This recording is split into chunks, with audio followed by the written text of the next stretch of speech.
Adelante. Y tengan ustedes buenas noches, bienvenidos a esta nueva sesión.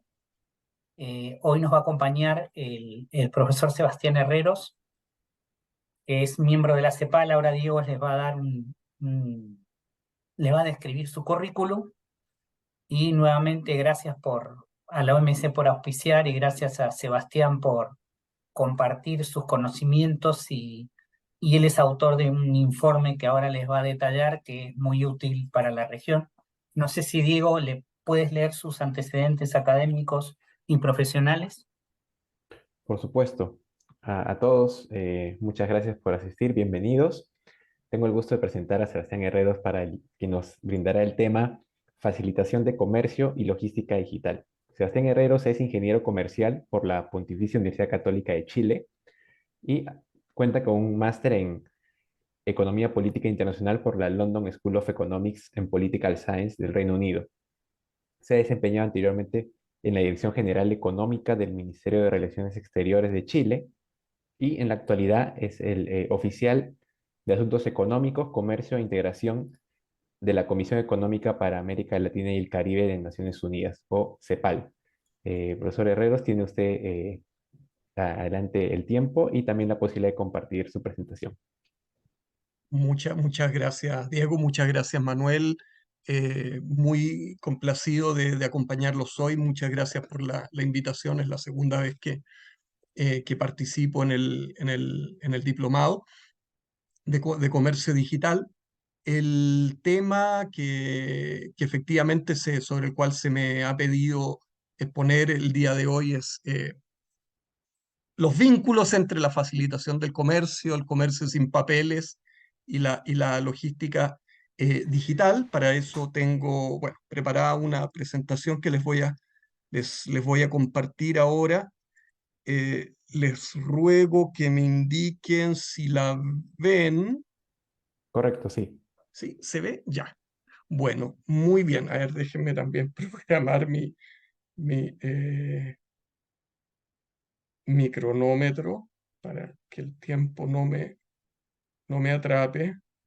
Eh, a ver,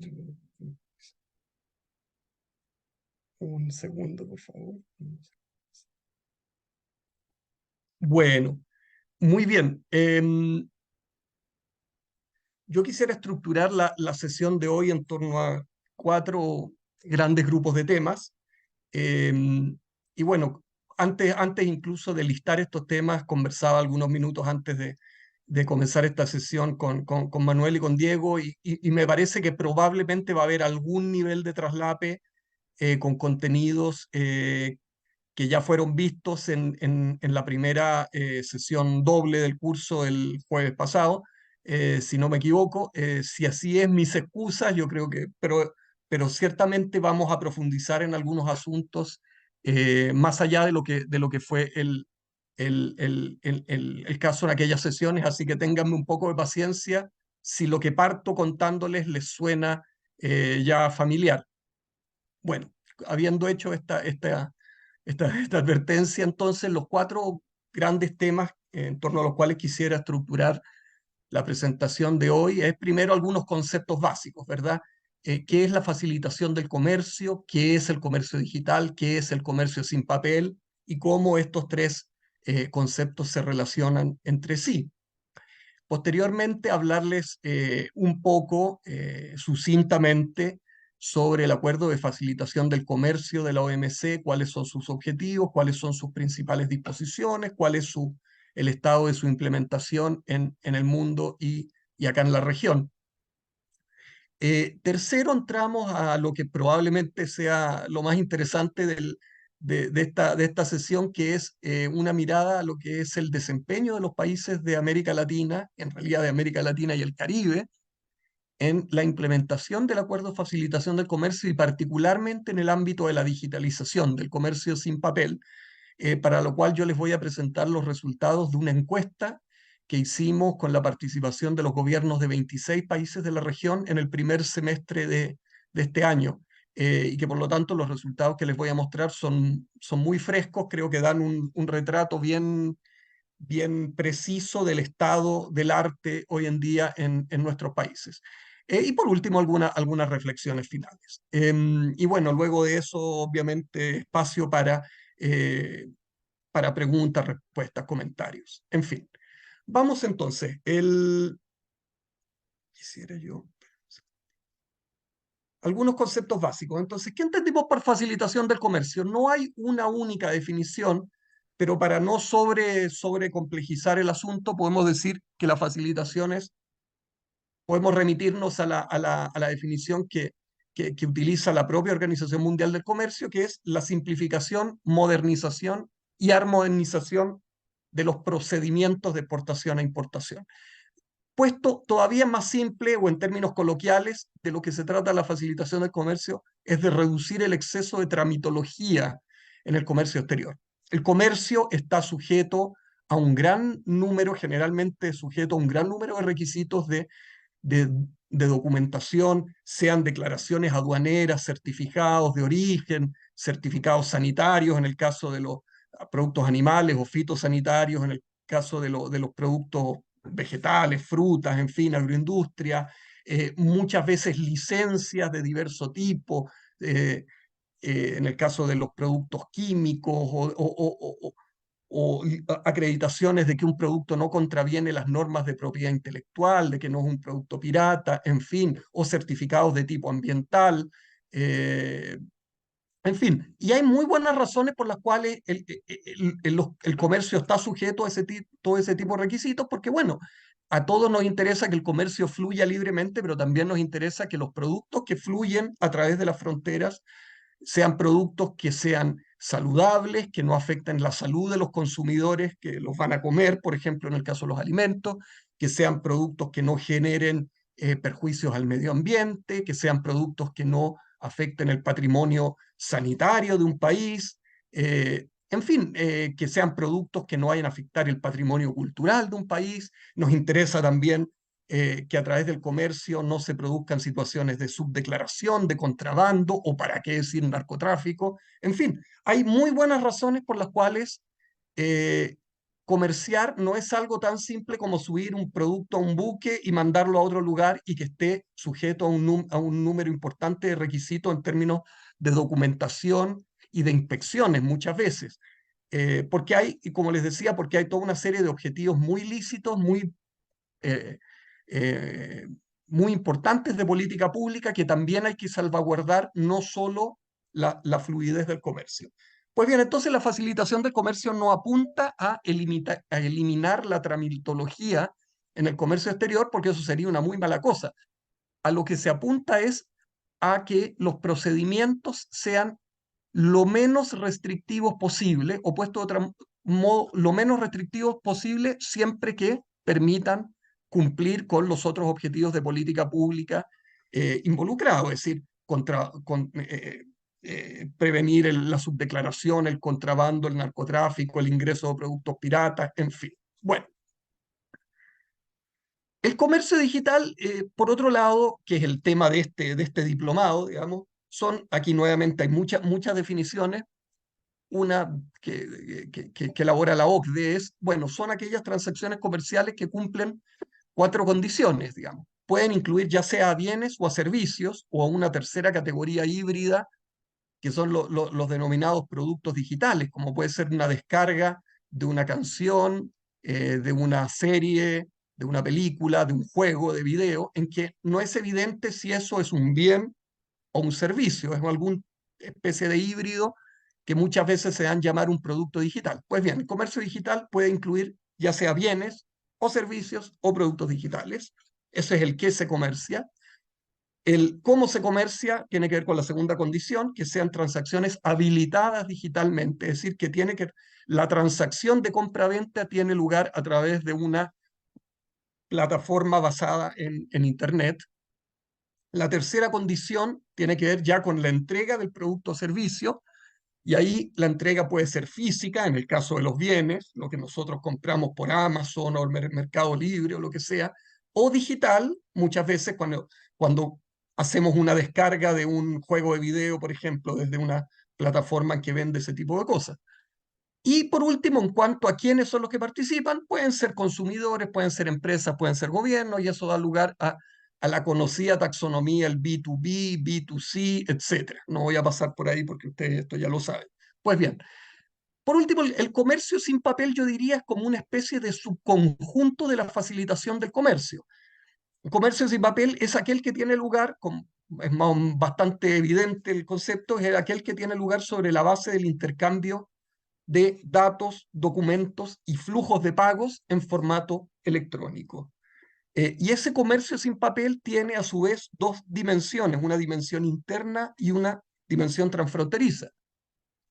La dimensión interna tiene que ver con todo lo que es la solicitud y obtención de permisos, de licencias, de certificados con las autoridades del propio país. Es decir, yo soy un exportador acá en Chile y antes de poder exportar tengo que tramitar un certificado de origen, un certificado sanitario, quizás una licencia de exportación si es que se trata de un producto cuyo comercio está restringido, etcétera. Tengo que hacer todas esas cosas y las tengo que hacer con las propias autoridades chilenas, digamos. Por lo tanto, todo eso es la dimensión interna del comercio sin papel, las gestiones ante las autoridades de mi propio país, por así decirlo. Y está la dimensión transfronteriza que tiene que ver con la transmisión y la presentación electrónica de todos esos documentos ante las autoridades del otro país. Por ejemplo, a las autoridades de Perú, en el caso de que ellos estuvieran haciendo una transacción de exportación entre Chile y Perú. ¿Por qué digo que el comercio sin papel es un subconjunto de la facilitación del comercio? Porque la facilitación del comercio es un concepto más amplio. Tiene que ver también no solo con digitalización, sino con cosas muy básicas, con transparencia, con due process, como dirían los gringos, por ejemplo, que exista una instancia independiente a la cual yo pueda ir a reclamarle si es que siento que las decisiones de la autoridad aduanera menoscaban mis derechos. Entonces, eso, tener a quien yo poder presentarle un recurso. Eso no está necesariamente asociado con digitalización, pero es facilitación del comercio.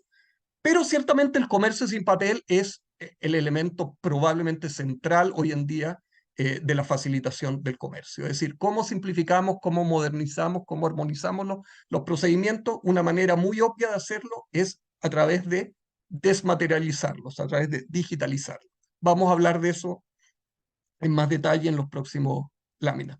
Bueno, esto es una, en suma, ¿dónde se intersecta, por lo tanto, el comercio digital con la facilitación del comercio? El comercio digital, ya lo dijimos, puede ser de bienes o servicios o productos digitales. Por otro lado, la facilitación del comercio, tal como existe, tal como está conceptualizada hasta el día de hoy en la OMC, tiene que ver con por ahora solo con el comercio de bienes. Por lo tanto, la facilitación del comercio no es aplicable en sentido estricto al comercio digital de servicios o al comercio digital de productos digitales como los que uno descarga desde su computador sin que crucen la frontera. La facilitación del comercio, insisto, esto puede ir evolucionando y probablemente va a evolucionar en los próximos años, pero tal como ha sido contextualizada hasta ahora, tiene que ver con el comercio de bienes que cruzan fronteras, ¿ya? Por lo tanto, hay un punto de intersección entre comercio digital y facilitación del comercio, pero la intersección no es 100%. La facilitación del comercio es pertinente para aquel comercio digital que es, primera cosa, comercio de bienes, y en segundo lugar, en cuyo entrega es física, que no ocurre a través del computador. Bueno, entonces uno dice, bueno, ok, ¿y cuál? Tratemos de cuantificar si el comercio digital es algo relevante en el mundo aduanero y de la facilitación del comercio. Y yo argumentaría a través de esta lámina que sí lo es, no estoy diciendo nada nuevo por lo demás, porque si bien el comercio digital tiene un componente creciente de servicios y de bienes digitales que no cruzan nunca una frontera porque solo se transan a través de computadores, la otra dimensión del comercio digital, y probablemente la más visible, es el comercio en el cual cualquiera de nosotros entra a la página de Mercado Libre o de Amazon o de alguna de las plataformas AliExpress, etcétera, y compra un juguete, un libro, un par de zapatillas, un objeto decorativo, etcétera, y lo compra y ese producto llega X cantidad de días después a la oficina de correos o a mi puerta. Eso es comercio digital y es un fenómeno que ha crecido exponencialmente en las últimas 2 décadas de la mano de la penetración del Internet y la banda ancha. Este gráfico lo que muestra es el número mundial de despachos de paquetes pequeños a nivel mundial. Los paquetes pequeños generalmente son un buen proxy del comercio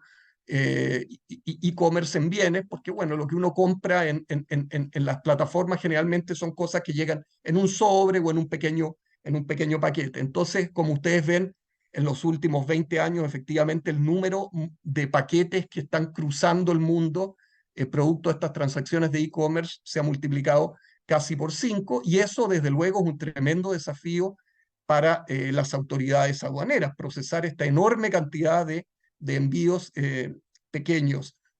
Y por lo tanto ahí entra el vínculo muy claramente con la facilitación del comercio. Es, ok, ¿qué hacen las aduanas para no verse inundadas por esta enorme cantidad de pequeños paquetes que están llegando generalmente por vía aérea todos los días? Bueno, sobre el acuerdo de facilitación del comercio, rápidamente, es un acuerdo se empezó a negociar en la primera década del siglo pasado, se negoció durante varios años, finalmente se adoptó en la conferencia ministerial de Bali del año 2013 y entró en vigor el año 2017, una vez que alcanzó un número suficiente de ratificaciones, y por lo tanto ya se aproxima a los 7 años de vigencia. Sin embargo, no es un acuerdo que esté vigente del todo, porque por su propia definición es un acuerdo, o arquitectura, mejor dicho, es un acuerdo en el cual los países desarrollados lo tenían que implementar íntegramente de inmediato, desde el día 1, pero los países en desarrollo podían irlo haciendo de modo gradual,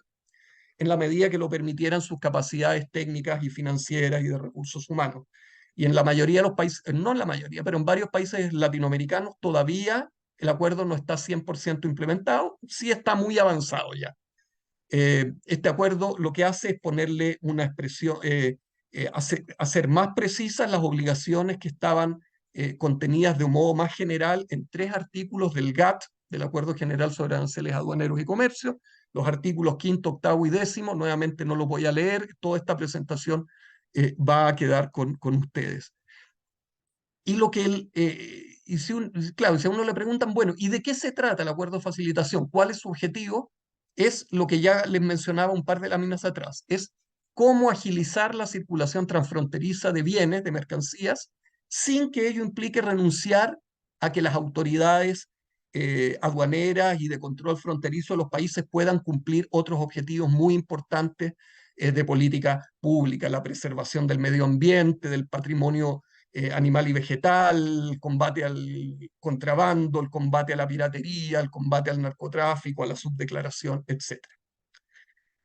Y yo diría, este acuerdo se ha puesto en los últimos años, adquirió una relevancia particular a raíz de la pandemia del COVID, porque justamente la pandemia del COVID produjo grandes perturbaciones en los circuitos mundiales de comercio, en las cadenas mundiales de suministro, y por lo tanto ahí de lo que se trataba en los primeros meses, sobre todo de la pandemia, es, ok, ¿cómo hacemos para agilizar el comercio para que los bienes esenciales lleguen lo más rápidamente posible?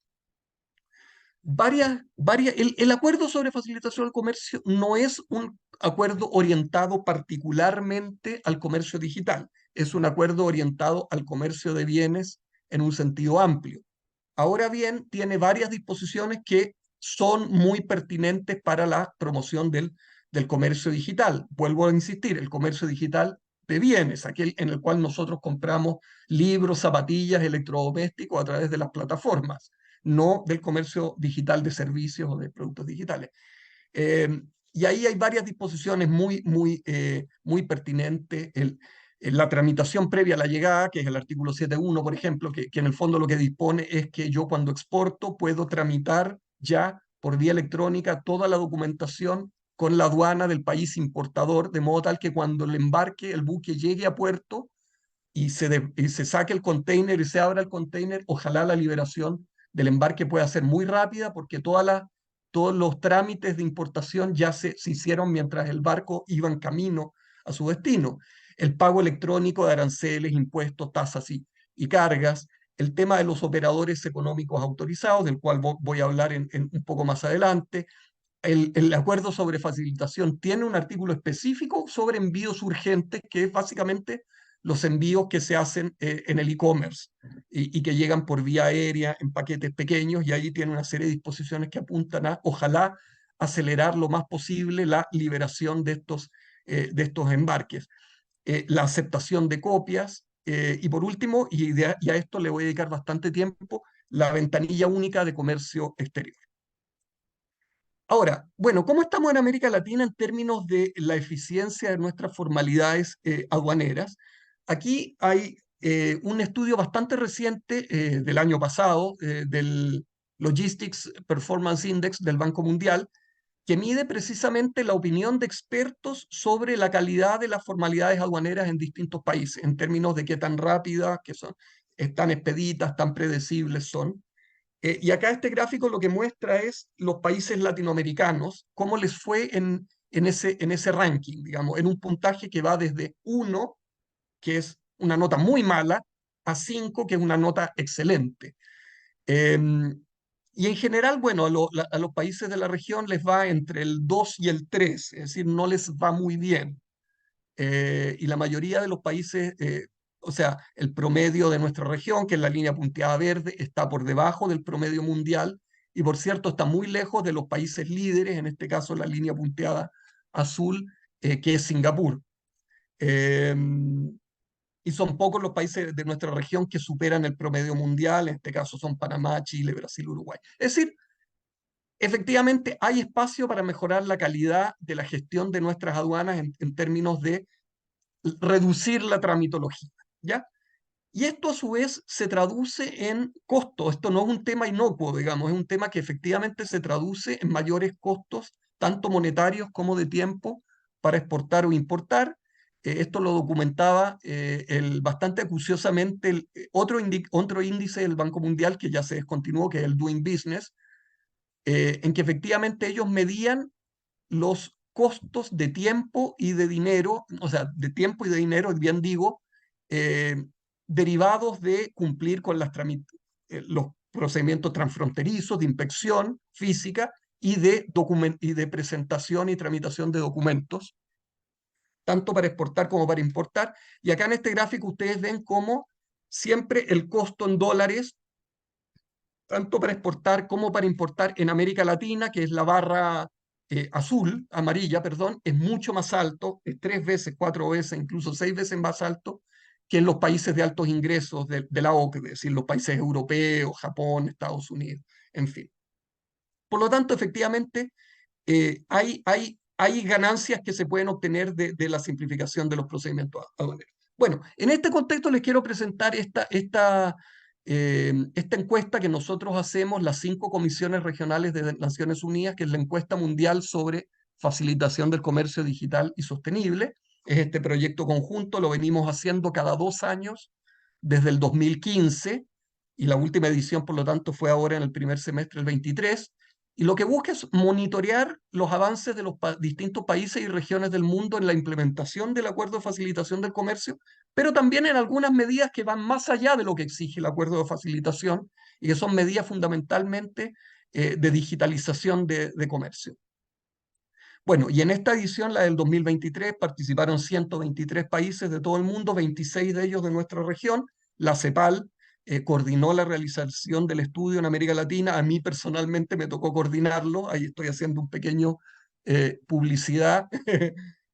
Si me permiten, aquí está la portada del informe mundial y la otra es la portada del informe regional que lo escribí yo con los resultados del estudio. Ahí están los links en los cuales se pueden descargar. Insisto, esto les va a quedar a ustedes para que lo consulten si les interesa después hacerlo. ¿Qué nos muestran los resultados de la encuesta? Voy de lo general a lo particular. En términos generales, América Latina tiene un 71% de implementación de las principales medidas que se evalúan en la encuesta, y eso es ligeramente por sobre el promedio mundial, que es 69%. Esto está en el gráfico de la izquierda. La barrita amarilla es América Latina y el Caribe con su 71%. Los que están a la izquierda son aquellas regiones, grupos de países a los que les va mejor que América Latina, y ahí no hay mucha sorpresa, los que les va mejor son los países desarrollados, digamos. y a los que se le va en segundo lugar mejor son los países de Asia Oriental, Asia del Este y Sudeste, digamos. Eh, y a la izquierda y a la derecha están los países a los que les va menos bien que América Latina, que también es más o menos previsible. Están los países de África, de Asia del Sur, las islas del Pacífico, etc. Ya, y después si desagregamos, ok, América Latina tuvo como promedio un 71%, pero ¿qué pasa a nivel de países? Ahí nos vamos al gráfico de la derecha, en que muestra los países que participaron en la encuesta con sus puntajes de mayor hacia arriba, que es México, 88%, a menor que Santa Lucía, en 47%. Y vemos que hay harta dispersión. Es decir, México y Perú, por cierto, es el segundo país al que le fue mejor en la encuesta, 87%. Perú ha mejorado mucho desde que esta encuesta se empezó a hacer. Y bueno, después viene la República Dominicana, varios países sudamericanos, por ahí Costa Rica también. Y si miramos la parte baja de la tabla, los países que les va menos bien que el promedio son generalmente ya sea los países de menores ingresos de Centroamérica, como Guatemala, como Honduras, los países de menores ingresos de Sudamérica, como por ejemplo Bolivia, eh, y países en general, en muchos países del Caribe.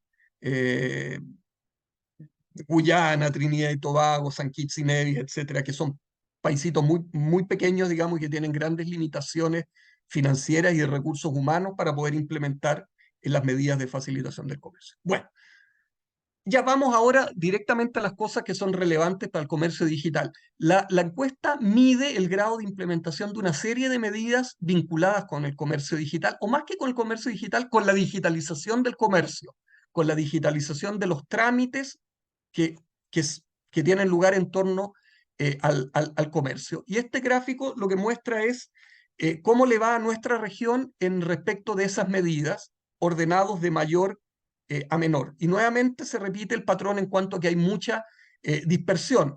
Por ejemplo, prácticamente todos los países reportaron tener un sistema aduanero automatizado, que es una interfaz informática que las aduanas utilizan para procesar los documentos que son estrictamente de competencia de la aduana, las declaraciones aduaneras, los bill of ladings y todas esas cosas que tienen que ver específicamente con la labor de aduanas. No es lo mismo que una ventanilla única de comercio exterior, pero es como el paso inicial para posteriormente tener una ventanilla única de comercio exterior. Y bueno, hay algunas cosas que efectivamente tienen tasas de implementación muy altas, por ejemplo, el envío transfronterizo de los manifiestos de carga aérea o de los manifiestos de carga marítima.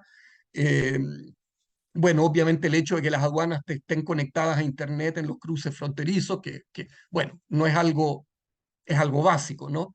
En fin, hay algunas cosas que tienen tasas de implementación bastante altas, el pago electrónico de aranceles y cargas, casi 80%.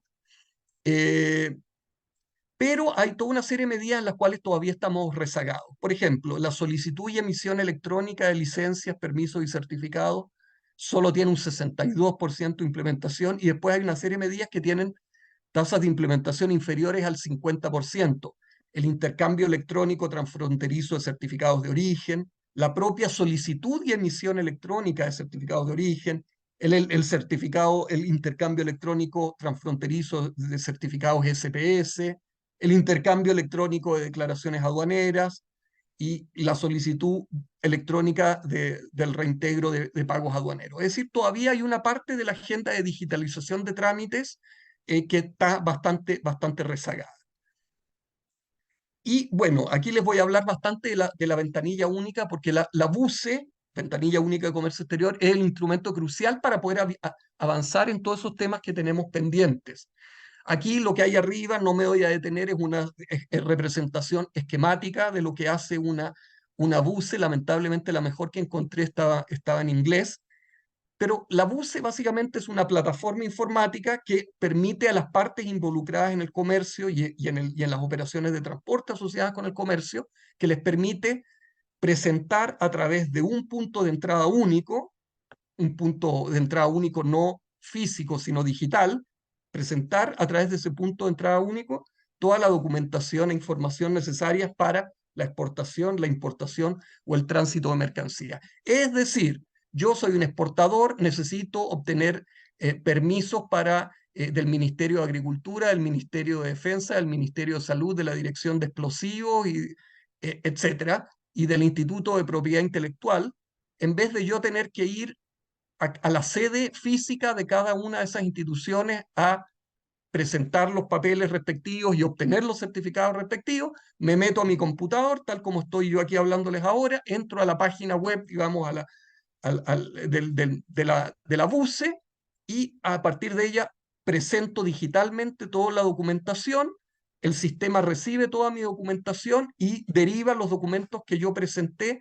Ok, los que son pertinentes para el Ministerio de Salud van al Ministerio de Salud, los que son pertinentes para el Instituto de la Propiedad Intelectual van para allá, los de Defensa allá, Ministerio de Agricultura allá, y después a través de esa misma interfaz yo obtengo después si todo está en regla, obtengo todos los permisos, certificados, licencias necesarias que yo posteriormente me permiten poder concretar mi operación de exportación o de importación también, según sea el caso, ¿ya? Entonces, es una plataforma que permite básicamente conectarme con todas las instituciones del Estado con las cuales yo tengo que interactuar para poder llevar a cabo mi operación de comercio exterior y hacer todos los pagos también, programar las inspecciones físicas, pagar por la inspección física, en fin. Ahora, eso es la ventanilla única 1.0. Esa es la definición clásica de ventanilla única. Es la interacción entre el individuo o la empresa y las instituciones del Estado. La ventanilla 2.0, digamos, más moderna, también incluyen interacciones entre privados, por ejemplo, entre el exportador y empresas que le pueden prestar servicios de inteligencia de mercado, empresas de transporte, empresas de logística, bancos que le pueden proporcionar financiamiento para financiar su operación de comercio exterior, etc. Ese es el tipo de ventanillas más avanzadas que vemos en países asiáticos como Singapur o Corea. Pero la ventanilla, la BUCE, la definición clásica es este one-stop shop, digamos, este punto que a mí me permite, en vez de tener que interactuar físicamente con 5, 8, 10 instituciones del Estado, lo hago digitalmente en un solo punto de entrada y después recibo todo también en un solo punto de salida digital. Esto, como queda claro, tiene muchos beneficios. Por de pronto, atención 24/7, yo me puedo conectar en cualquier momento. Los horarios de atención de los ministerios pasan a ser irrelevantes. Una mayor eficiencia al no tener que hacer trámites separados o duplicados ante cada organismo, no tener que presentar el mismo documento en el Ministerio de Salud y en el Ministerio de Agricultura, por ejemplo. Lo presento una vez y si ese documento es relevante tanto para salud como para agricultura, la BUCE se lo va a hacer llegar a cada uno de ellos. Yo no lo tengo que presentar 2 veces en cada ministerio. La trazabilidad de los trámites, porque la BUCE me permite saber en qué estado se encuentran mis gestiones.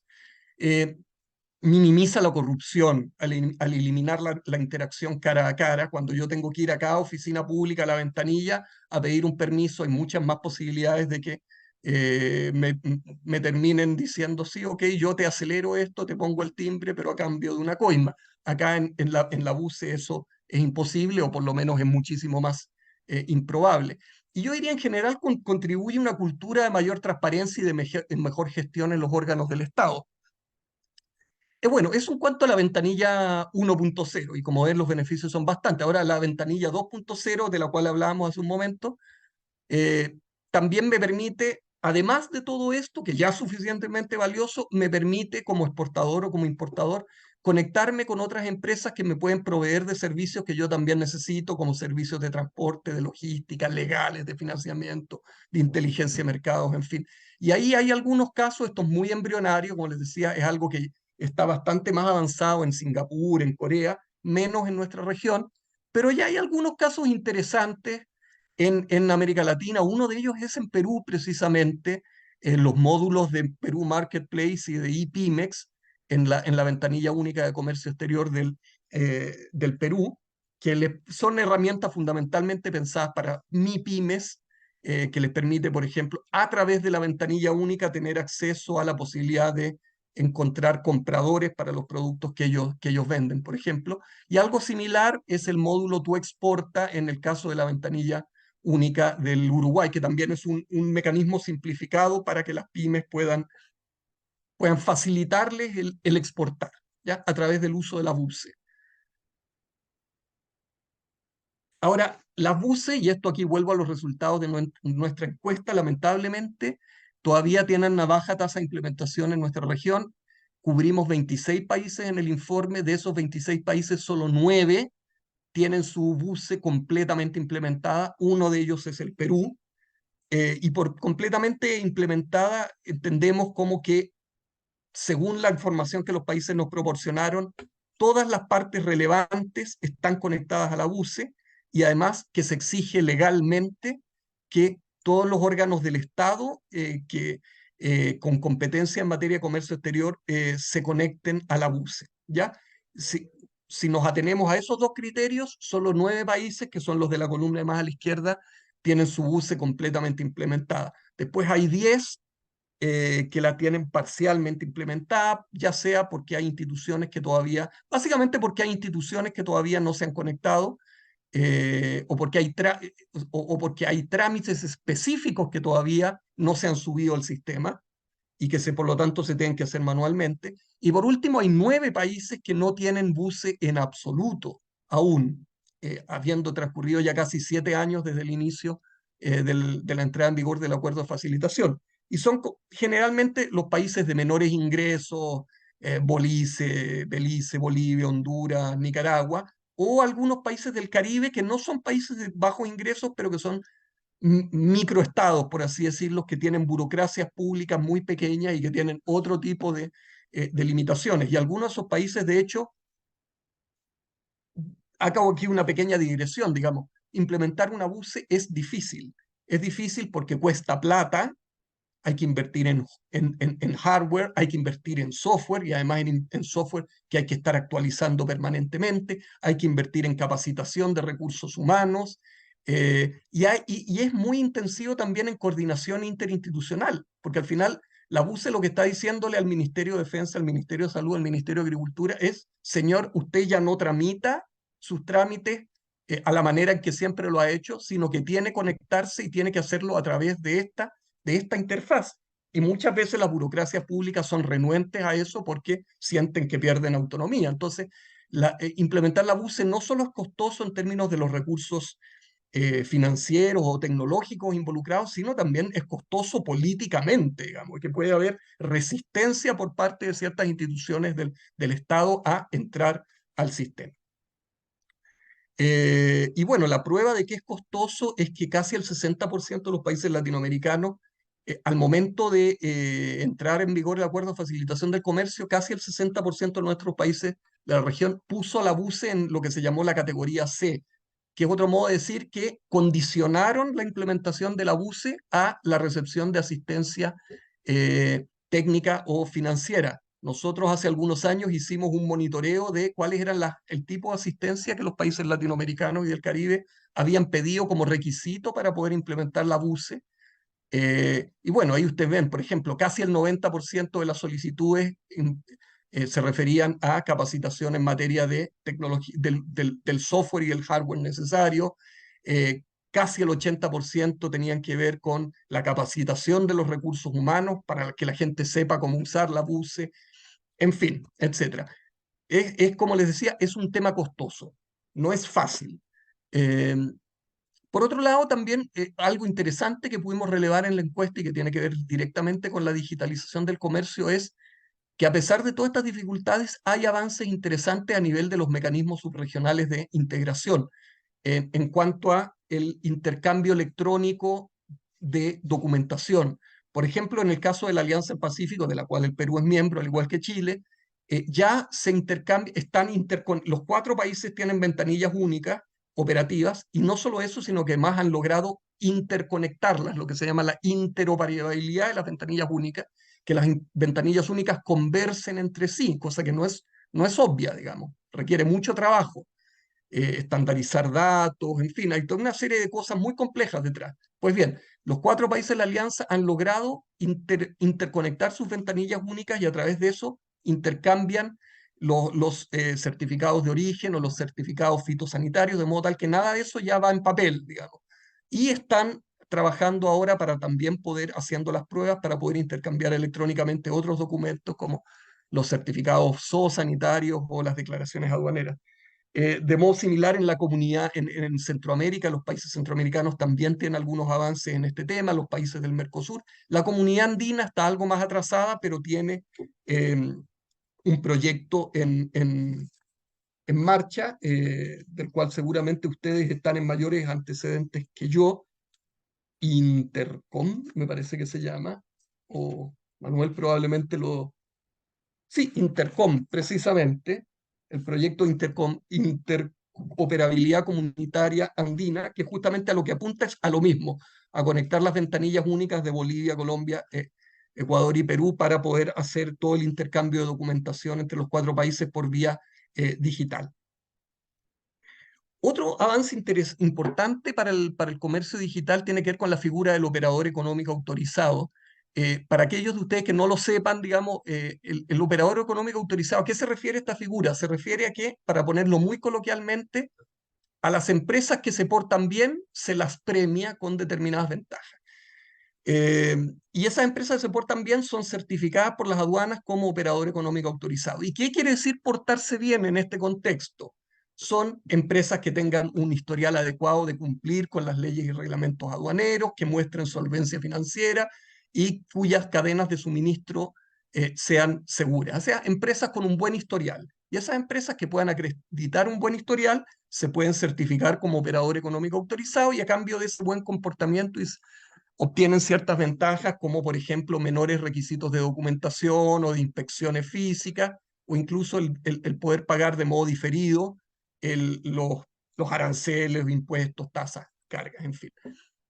Entonces, al que se porta bien se lo trata un poco mejor, digamos, de eso se trata el operador económico autorizado. Y la buena noticia, y esto pueden ser exportadores, importadores, transportistas, en fin, de todos los intermediarios, empresas de logística, almacenamiento, todas las empresas que participan en la cadena de valor del comercio son susceptibles potencialmente de certificarse como operador económico autorizado, y a las empresas obviamente esto les interesa mucho porque les permite agilizar mucho más sus transacciones. Pero el problema es que si bien lo bueno es que todos los países latinoamericanos tienen programas de OEA, cada programa es distinto. Los requisitos para certificarse son distintos, los beneficios que se confieren son distintos, la duración del programa es distinto, los requisitos para volver a certificarse son distintos, etc. Entonces, se produce una cierta confusión porque yo soy una empresa chilena certificada como OEA acá en Chile, pero cuando exporto a Perú, por ejemplo, quizás la aduana en Perú no me va a dar los mismos beneficios porque no estoy certificado allá. Entonces, justamente esto da lugar a la necesidad de los acuerdos de reconocimiento mutuo. Es decir, que una empresa certificada como OEA acá en Chile sea certificada como OEA también en Perú con los mismos beneficios, y a contrario censo que una empresa peruana certificada como OEA en Perú goce de los mismos beneficios acá en Chile que los que tendría en Perú. En fin, y ahí hay algo que ha sido bien interesante a mi modo de ver, que ocurrió el año pasado, en mayo del año pasado, que fue que los servicios de aduanas de 11 países de América Central, de América del Sur, andinos, del Mercosur, en fin, firmaron un acuerdo regional de reconocimiento mutuo del operador económico autorizado, cuya cobertura inicialmente se va a concentrar en empresas exportadoras. Y el vínculo ahí con el comercio digital tiene que ver con básicamente muchas de las empresas, DHL, TNT, en fin, las empresas de logística internacional que mueven gran parte del comercio digital son grandes usuarias de estos mecanismos de operador económico autorizado porque les sirve para agilizar sus operaciones. Bueno, otro tema, ya me voy acercando porque me comí mis 40 minutos, digamos, como sabía que iba a ocurrir, pero ya no me queda mucho, es el tema del de minimis, nuevamente para aquellos de ustedes que no lo sepan. Básicamente ese es otro, no compromiso del acuerdo de facilitación al comercio porque lo deja como una cosa facultativa, es decir, se exhorta a los países a considerar el establecimiento de un régimen de minimis, pero no es una obligación dura, no es vinculante. Y el de minimis a lo que apunta es que las aduanas de los países fijen un monto por debajo del cual los productos que llegan no se les cobran aranceles, porque en realidad el costo en términos del paperwork es mayor que lo que se obtiene en términos de recaudación, porque el valor de las mercancías es muy bajo. Y eso obviamente va en directo beneficio del e-commerce, porque claro, pensemos en cualquiera de nosotros que compra un par de libros en Amazon en Estados Unidos.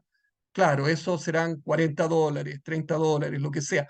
No es un embarque de gran valor comercial, entonces para nosotros como usuarios obviamente preferimos que ese embarque, ese sobre, ese paquete con 2 libros, no tenga que pagar aranceles o IVA o etcétera.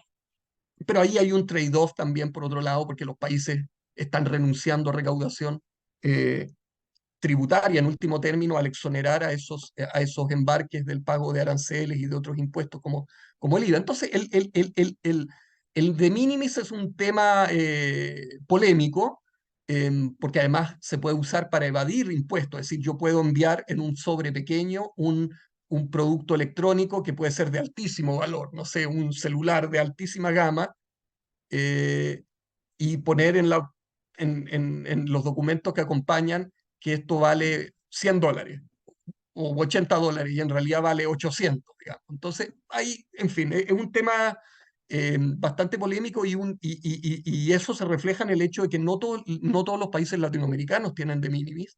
Aquí, esto, según nuestra encuesta, estos son los de minimis, los valores de minimis en aquellos países latinoamericanos que sí lo tienen y que oscilan mucho, o sea, desde 20, en torno a los $20 en los países del Caribe, en los pequeños países del Caribe, hasta los $400 en el Ecuador, que es el país que tiene el régimen de minimis más generoso. La mayoría están en el rango entre los 50 y los $200. A modo de comparación, por ejemplo, el de minimis en Estados Unidos es altísimo, son $800. Em, algunas reformas aduaneras ya yendo más allá del acuerdo de facilitación del comercio. ¿Hacia dónde va el mundo de las regulaciones aduaneras y la facilitación a la luz de los desafíos del comercio digital? Alguna pista la podemos obtener de las reformas que está empezando a iniciar la Comisión Europea a la regulación aduanera comunitaria. Eh, y ahí hay dos cosas que me llamaron bastante la atención. Una de ellas es que, según las nuevas reformas que está proponiendo la Comisión Europea, se hace a las plataformas en línea, quiero decir, Amazon, eh, AliExpress, Mercado Libre. Bueno, Mercado Libre no opera en Europa, pero en fin, a las plataformas en línea se las hace responsables de dos cosas. Primero, del pago de los aranceles e IVA de los productos que ellos comercializan. No es que ellos asuman ese costo, obviamente se lo trasladan al consumidor, al comprador, pero el punto, lo que las autoridades europeas quieren es, ok, que todo eso esté incluido en el precio. Y que por lo tanto, cuando yo entro a Amazon y compro un libro desde Estados Unidos, el costo venga incluyendo el pago del IVA al internarse ese libro en Europa y el pago de los eventuales aranceles, si fuera el caso, y que no tenga yo como consumidor en Bélgica o en Francia que me anuncien, mire, llegó su producto, pero tiene que ir a la oficina local de aduanas a sacarlo, desaduanarlo, pagar el IVA, y no sé qué. No, acá la idea es que para darle más transparencia al mercado, todo eso se haga cargo la propia plataforma que comercializa el producto, obviamente traspasándole el costo al usuario. Eso es una cosa. Y otra quizás más importante aún, estas nuevas reformas en la Unión Europea apuntan a que las plataformas también garanticen que los productos que ellas comercializan cumplan con todas las regulaciones de la Unión Europea. Es decir, qué sé yo, si venden medicamentos, que sean medicamentos que cuentan con el respectivo permiso de comercialización por la Autoridad de Salud Pública en el país donde van a ser eh, consumidos, o si son productos de algún tipo de producto alimentario que también cumpla con que tenga su autorización de comercialización en regla, en fin. Es decir, de algún modo que las plataformas no dejen de ser nada más que un intermediario entre un comprador y un vendedor, sino que tomen más responsabilidad por la transacción que está teniendo lugar a través de ellas, que me pareció interesante. Eh, Y otra reforma es justamente a propósito del de minimis. La Unión Europea tiene hasta el día de hoy un de minimis que no es muy alto, de 150 euros, y lo está eliminando. La razón por la que lo está eliminando es que argumenta que la evidencia muestra que se usa para subdeclarar, para subfacturar. Dicen que alrededor de 2/3 de las transacciones que se acogen al de minimis, después cuando son examinadas, son productos que en realidad tenían un valor mucho mayor y por lo tanto el de minimis está siendo usado para evitar el pago de aranceles y de IVA. Por lo tanto, Europa, y ustedes ven cómo hay distintas aproximaciones al tema. Mientras Estados Unidos tiene de minimis y es un de minimis muy alto, muy liberal, Europa tenía un de minimis mucho más bajo y que de hecho lo está eliminando. Por lo tanto, es una discusión que está ahí abierta. Ahí les dejaba la página web que pueden mirar en caso de que tengan mayor interés en lo que está haciendo la Unión Europea en esta materia. Las últimas dos láminas, por último, también más allá del Acuerdo de Facilitación del Comercio, el DEPA, el Acuerdo de Asociación para la Economía Digital, cuyos miembros son Chile, Nueva Zelanda y Singapur, y al cual ya está a punto de incorporarse Corea, y que es el primer acuerdo comercial que se enfoca específicamente en la economía digital, tiene un capítulo o un módulo, como es la taxonomía que se usa en el DEPA, tiene un módulo sobre facilitación del comercio y paperless trade. Y ahí promueve varias cosas de las que hemos hablado, por ejemplo, la interconexión de las buses nacionales para facilitar el intercambio electrónico de documentos. Esto es un paso más allá que el acuerdo de facilitación, porque el acuerdo de facilitación de comercio no, lo único que le exige a los países es que implementen una ventanilla única, pero no dice nada específicamente sobre la obligación de que esa ventanilla única sea interoperable, que se pueda comunicar con las ventanillas únicas de otros países, que es algo que sí dispone expresamente el DEPA. E incluye otras cosas como la facturación electrónica, promover los pagos electrónicos transfronterizos, y para lo cual se requiere que los sistemas de pagos de los distintos países conversen entre sí, sean interoperables, en fin. Y el DEPA también contiene un compromiso de adoptar un régimen de minimis, en lo cual nuevamente va más allá que el acuerdo de facilitación de la OMC, porque el acuerdo de la OMC solo sugiere la implementación de un de minimis, en cambio el DEPA efectivamente insta a las partes de modo vinculante a adoptar un régimen de minimis con el objetivo expreso de promover el e-commerce. Tres observaciones finales, así muy rápidamente, y perdonen que me he extendido un poco más de lo previsto. Yo diría, en materia de facilitación del comercio en general, nuestra región está sobre el promedio mundial, es lo que nos muestra la encuesta, y yo diría es lo que muestran otras métricas también. En general, el acuerdo de facilitaciones tiene un porcentaje, la propia OMC ha mostrado que el acuerdo de facilitación está más avanzado en América Latina que lo que está en el promedio mundial, pero sin embargo, justamente donde estamos más atrasados es en los temas de digitalización de documentos y trámites. Y eso es así fundamentalmente, hay muchas razones, pero yo diría que la fundamental es porque todavía estamos bastante atrasados en el tema de la ventanilla única. Muchos países ni siquiera la tienen y otros países las tienen, pero todavía no son capaces de dialogar entre sí, de interconectarse. Entonces, me parece que un desafío crucial hacia adelante para los próximos años es obviamente apoyar la implementación de la BUS en aquellos países que no la tienen, como son, como les decía, eh, Guatemala, Honduras, Bolivia, algunos países del Caribe, y en el caso de aquellos países que ya tienen buses, irlas escalando, es decir, pasar de la buse clásica 1.0 a una buse 2.0, que es una buse con valor agregado que permite obtener servicios de transporte, logística, etcétera, y sobre todo avanzar en la interoperabilidad de las buses, porque eso es lo que nos permite conectarnos entre nosotros. Es decir, es bueno que todos los países tengan buses, es una gran cosa, pero es mucho mejor cuando esas buses son capaces de comunicarse entre sí, porque eso justamente lo que quiere decir es que el comercio entre nuestros países se puede hacer por vía digital con todos los beneficios de menor costo y de agilización en términos de menores tiempos que ello conlleva. Lo dejaría ahí. Manuel, muchas gracias. Perdón nuevamente por haberme excedido No te en el preocupes. tiempo, Gracias y a ti, bueno, quedo Sebastián. atento a los comentarios, preguntas que puedan tener. ¿Alguien tiene alguna pregunta? Yo tengo ganas de hacerte un comentario que puede tener que no tenga sentido, pero me gustaría saber tu opinión. A O sea, ver, yo creo que hay una visión estática en la cual vamos diciendo buce 01, buce 02, buce punto 1, buce punto 2. sí, Pero por otro lado, tenemos a las plataformas que están operando con todos los servicios incluidos, ¿no? En el Asia.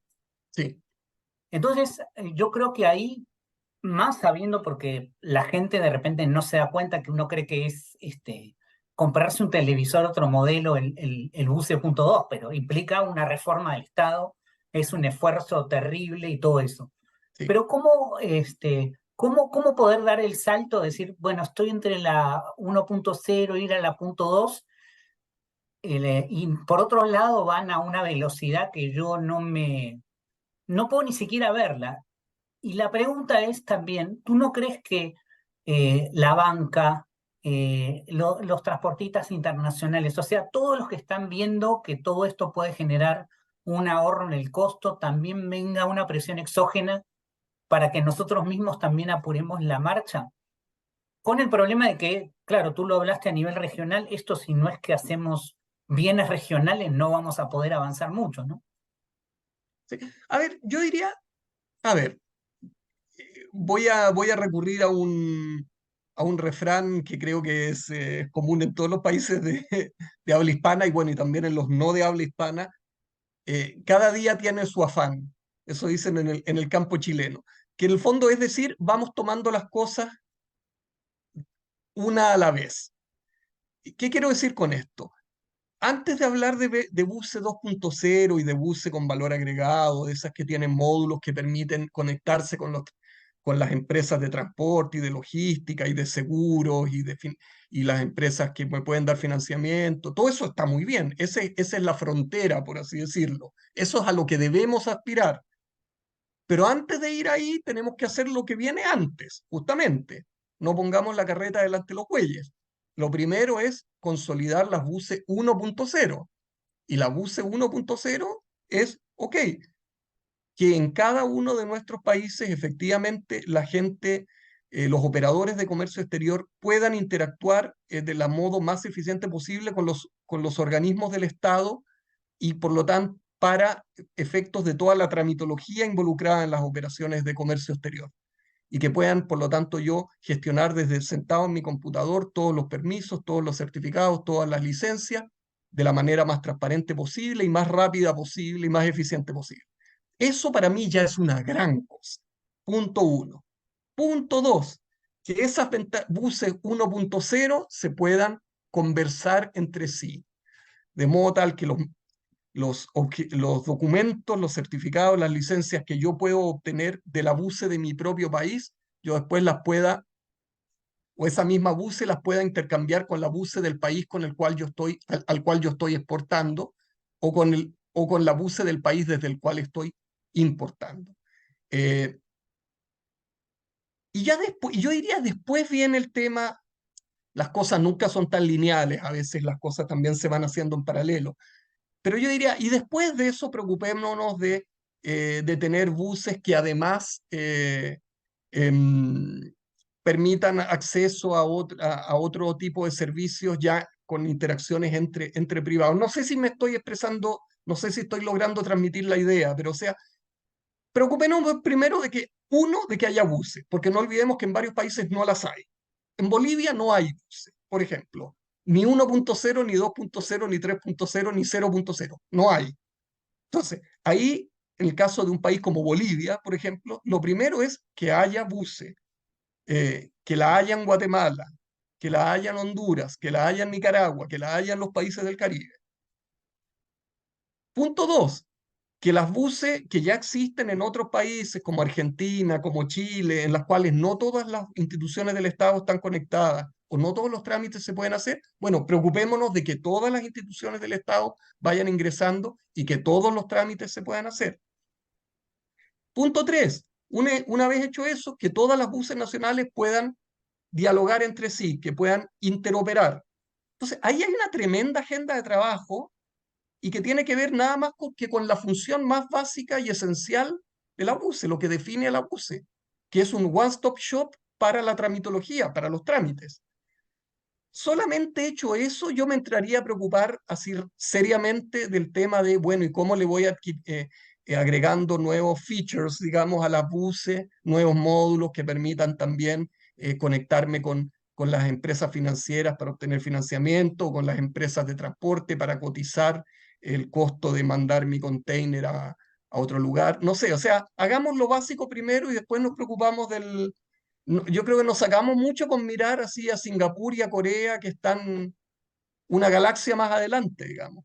Primero, preocupémonos, uno, de tener buses y dos, de que esas buses hagan aquello para lo cual se creó el concepto de la buses, que era para que los actores privados, los comerciantes, puedan interactuar del modo más eficiente, rápido y transparente posible con las instituciones del Estado.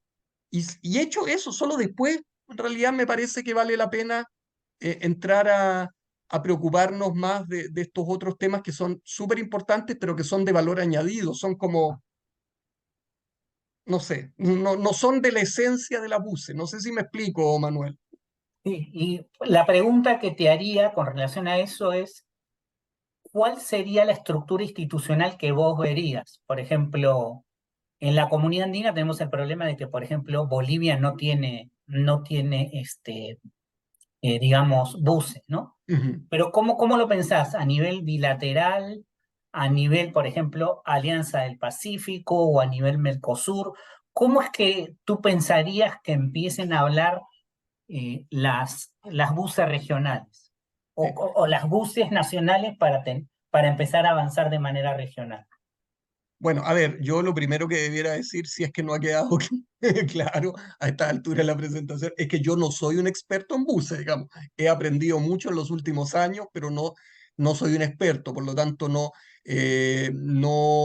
sé si puedo expresar así una preferencia muy clara sobre cuál es el principal modelo institucional para ir generando esta interconexión.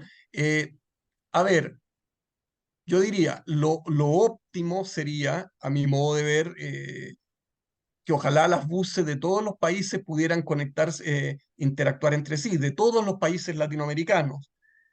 Pero hay razones muy comprensibles por las cuales esto ha ido ocurriendo más bien a nivel de los mecanismos subregionales de integración. Es decir, las buses de los países del Mercosur interoperan entre ellas, las buses de los países de la Alianza interoperan entre ellas, en el caso de los países centroamericanos se está tratando de ir hacia eso mismo, y en el caso de la comunidad andina, otro tanto. O sea, tiene una cierta lógica que los países inicialmente concentren sus esfuerzos en el ámbito subregional porque es más fácil alcanzar resultados entre tres o cuatro socios, como son los del Mercosur o los de la Alianza, los de la Comunidad Andina, o seis, como son los centroamericanos, que entre 20 o 25 o 30 países de Latinoamérica y el Caribe. Eso lo sabemos, es inherente a cualquier proceso. Mientras más participantes haya, más complicado es llegar a acuerdos. Eh, lo importante, creo, es que ojalá estos esfuerzos a nivel subregional puedan ir abonando el terreno para una convergencia posterior a nivel regional, que sean building blocks, para usar la jerga anglosajona para este tipo de cosas. Es decir, que ojalá las buses de la Alianza del Pacífico interoperan entre sí y las del Mercosur interoperan entre sí, que eso no genere, que lo hagan, ojalá, con metodologías y con lenguajes informáticos y demás, que posibiliten posteriormente la interoperabilidad entre las buses de los 8 países, los 4 de la Alianza y los 4 del Mercosur, y no que se encuentren que construyeron la interoperabilidad sobre la base de sistemas que son completamente incompatibles y sobre eh, lenguajes informáticos que no hablan entre sí. Entonces, para tratar de recapitular la pregunta, lo óptimo sería el Big Bang. ¿Por qué no hacemos la interoperabilidad entre todos los países? Pero sabemos que eso no es posible, entre otras cosas porque además hay varios países que todavía no tienen buses. Entonces, entre los que tienen, bueno, vamos haciendo esfuerzos de interoperabilidad a nivel del respectivo mecanismo de integración subregional, Comunidad Andina, Alianza, Centroamérica, Mercosur, pero procurando en la medida de lo posible que esto se vaya haciendo sobre la base de eh, lenguajes computacionales y arquitecturas computacionales que el día de mañana permitan la interconexión entre las buses de los países de la Alianza con las buses de los países del Mercosur, con las buses de los países centroamericanos. ¿Ya? Eso no es trivial, pero no es imposible tampoco, digamos. Yo creo que eso sería la mejor respuesta que te podría ofrecer, Gracias, Manuel. Sebastián. Yo ahora me voy a callar, prometo callarme. Fátima levantó la mano. Sí. Muchas gracias, doctor Quindimil. Muy, muy interesante la exposición, doctor Herreros. Yo tengo es una pregunta, pero también un poco evidenciar una realidad que he visto que también la ha mencionado, ¿no? Desde el punto de vista del Perú, ¿no? En el Ujú. Perú todavía no tenemos una madurez en cuanto a transformación digital Sí. eh, que yo creo que nos permita, digamos, montarnos a un sistema regional. ¿En qué sentido? En el sentido que aquí aún ni siquiera hay una interoperabilidad entre entidades del sector público, que se viene trabajando en eso, la famosa PIDE, ¿no? Que es la Plataforma de Interoperabilidad del Sector Público, que ni siquiera para trámites internos en el país aún está en plena operatividad. Tenemos incluso también aún problemas con el reconocimiento de la firma electrónica y digital por algunos operadores, tanto de justicia como entidades administrativas. Entonces, en ese contexto, más allá de que sí es un problema real que entre países que ya tienen inversión tecnológica, buena, mala, pero ya la tienen, digamos, ya comprometida, puedan todos llevar una misma línea de la tecnología o del software, hardware necesario para una interoperabilidad plena, ¿no? En ese sentido, no sé si conoce alguna experiencia internacional de que haya partido primero por la madurez, compromisos internacionales que hayan obligado a una madurez o acelerado a una madurez intra, Mm, ¿no? ujú. De los países para luego saltar a una interoperabilidad a nivel regional, ¿no? Porque yo eso es lo que veo con cosas tan simples como la intención que hubo en la comunidad andina de comunicar a las oficinas de propiedad intelectual simplemente para mirar las marcas que se Sí. han registrado en uno y otro país. Ujú. Y eso no se pudo obtener en la comunidad andina y se logró a través de hasta un esfuerzo privado, público-privado, ¿no? Porque desde el sector público no había ni era una prioridad política ni presupuestal que incentivara a tener estos acuerdos, ¿no? Sí. Básicamente esa era mi pregunta. Uy, a ver, Fátima, te has paseado por varios temas y por varios desafíos que son indesmentibles y que son cual más, cual menos comunes a todos los países eh, latinoamericanos, digamos, y que tienen que ver con algo que yo dije más adelante, más al comienzo de la presentación, y que es in- implementar este tipo de sistemas no solo cuesta dinero, digamos, que ya es una limitación tremenda en nuestros países, que bueno, en general siempre están enfrentados a contextos de estrechez presupuestaria, ¿no? Y claro, es difícil justificar, no sé, destinarle muchos recursos al abuse, quiero decir, en el debate público, ¿no? Vis a vis gastar el dinero en, no sé, escuelas u hospitales o caminos, digamos, porque el abuse aparece como una cosa tan intangible, tan etérea. Es súper importante, pero claro, en el debate público y en el debate político no es trivial eh, lograr el financiamiento necesario, porque no, vuelvo a insistir, porque no parece que, sí, muy interesante, pero no parece como algo tan, eh, n- no sé si me explico, creo que es evidente, digamos, tan puesto a competir con cosas que son mucho más claras, así como, mira, construir una carretera, una nueva escuela, un nuevo consultorio, es como que la BUCE sí, sí, muy interesante, pero hagámoslo después cuando haya más recursos. Pero las limitaciones no son solo presupuestarias, son también de economía política. O sea, muchas veces las burocracias públicas son renuentes a participar en este tipo de sistemas porque hay ciertas inercias de seguir haciendo las cosas como siempre las hemos hecho y, y muchas veces tienen que ver con hacer las cosas en formato papel y que usted venga acá y se presente en la ventanilla o en la oficina y ahí vamos a analizar su solicitud. Y en algunos casos incluso hay temas de corrupción en torno a todo esto. O sea, no es, por lo tanto, la dificultad de implementar una ventanilla única no solo radica en que es costoso, sino también en que muchas veces las propias instituciones del Estado no entran al ejercicio muy bien dispuestas a hacerlo. Y bueno, y eso ocurre en Perú y ocurre acá en Chile y ocurre en todos los países, sobre todo en todos los países en desarrollo, y es algo con lo que hay que lidiar.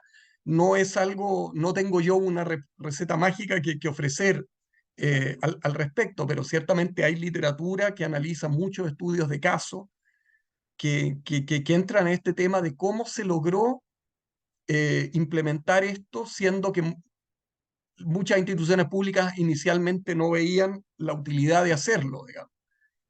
O sea, si quiere, hay literatura al respecto. El cómo irá variando según las circunstancias de cada país. Yo no creo que haya un modelo único. Y por ejemplo, en algunos países, no sé, en Brasil, el año 21 se pasó una ley que dice que las instituciones del Estado no podrán eh, eh, realizar ningún tipo de tramitología vinculada con las operaciones de comercio exterior si no es a través de la BUCE. Punto. Que es una forma súper extrema de hacerlo. Mientras que acá en Chile, por el contrario, existe una BUCE, pero sin embargo las instituciones del Estado no están obligadas a participar en ella.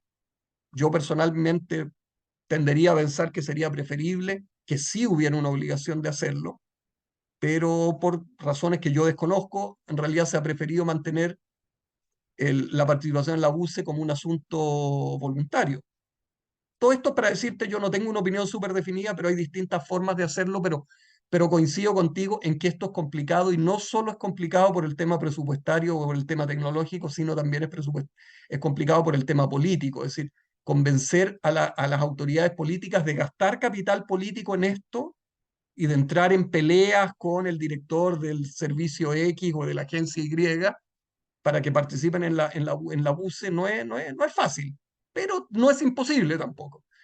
Respecto de modelos internacionales que tú mencionabas, mira, yo no lo sé. En el caso de la OMC, ciertamente no. Porque de hecho, si uno mira el acuerdo de facilitación del comercio, lo único que la AFC les pide a los países en esta materia es que implementen una ventanilla única. Y de hecho, ni siquiera dice una ventanilla única electrónica. Dice, se les pide a los países implementar una ventanilla única y que ojalá sea electrónica.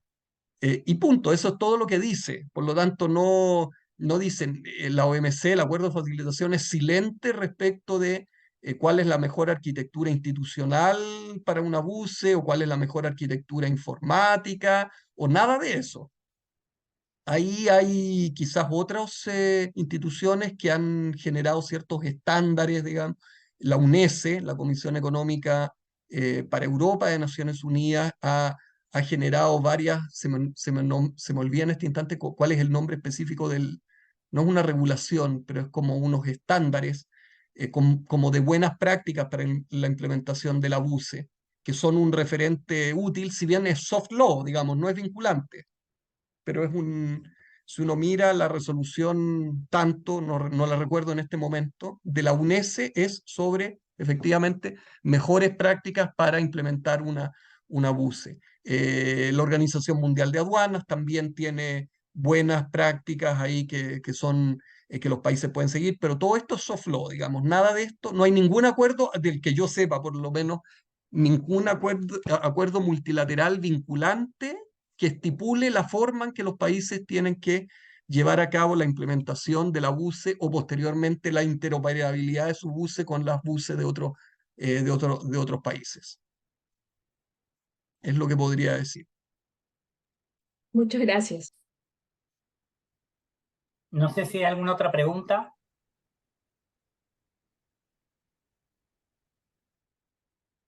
Si no hay más preguntas, agradecerte, Sebastián, siempre por tu generosidad y por habernos explicado todo, que creo que han quedado ideas que tenemos que trabajar cada uno desde nuestros países para tratar de lograr que nuestra región empiece a avanzar un poquito más rápido. Muchas gracias, te mandamos un fuerte abrazo y un saludo para todos. No sé si Diego vas a anunciar los anuncios parroquiales para mañana. Así es. Gracias, doctor Kinimi, por el pase. Primero, por supuesto, también sumarme al agradecimiento a nuestro docente Sebastián Herreros por el tema, la explicación. Y en cuanto a anuncios, estimados, el día de mañana, 7 de noviembre, estamos empezando el módulo 3, que es cuestiones transversales, distintos subtemas. Específicamente el día de mañana empezamos con la responsabilidad de proveedores en servicios de Internet. Igual a la misma hora, por el mismo enlace de Zoom, pero que igual se les va a estar enviando. Igual que junto con el cronograma de este módulo 3. Eso de mi parte. Muchas gracias y esperamos poder contar con usted, doctor Herreros, en una próxima oportunidad. Bueno, muchísimas gracias, Diego. Muchas gracias, Manuel, nuevamente por la invitación. Ha sido un placer para mí y espero que la sesión les haya resultado de alguna utilidad. Yo les voy a compartir el día de mañana por intermedio de ustedes la presentación también, porque por necesidad pasé rápido por algunas partes, entonces para que les quede como material de respaldo. Bueno, Sí. muchísimas gracias, Sebastián, y buenas noches a todos. Muchas gracias, Igualmente, profesor. chao, que estén muy Buenas Chao, bien. tardes. chao. Chao, chao.